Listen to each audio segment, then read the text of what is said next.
సభకి నమస్కారం.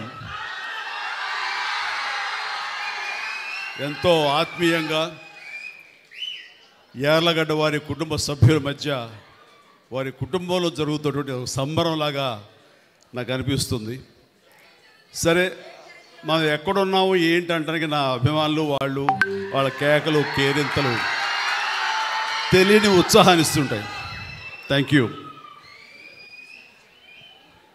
ఇక్కడికి బయలుదేరి వచ్చే ముందు వైజాగ్కి మా ఆవిడ నా బ్యాగ్ సర్దుతూ ఏమండి ఏమేమి బట్టలు పెట్టాలి అంటూ కొన్ని డెనిమ్స్ ప్యాంట్లు కొన్ని జీన్స్ అవి పెట్టింది.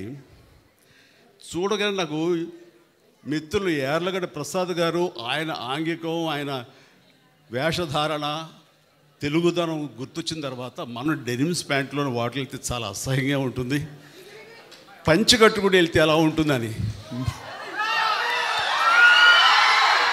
మీరా పంచా ఎప్పుడు కట్టలేదు కదా అంటే నిజమే. నేను ఎప్పుడు ఇలా పంచి కట్టుకుని ఏదో ఇంట్లో కూర్చొని పూజ చేసుకుంటున్నానేమో కానీ ఇలా బయట సభలకు వచ్చి ఇట్లా మాస్ పబ్లిక్ ముందు ఎప్పుడు నిలబడలేదు. కానీ జాగ్రత్త అంటే ఎప్పుడైనా అలవాటు లేక తడబడి కాలు జారుతారేమో అంది. కాలు జారటమా ఏంటి భాష? తడబడి పడతారేమోనని పర్లేదు ఎవరో పక్కన ఉంటే పట్టుకుంటాను అన్నాను.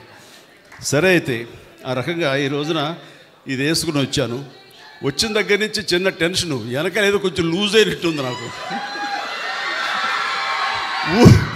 ఊడిపోతుందేమోనని మన కృష్ణదేవరాయలు గారు చెప్తాను.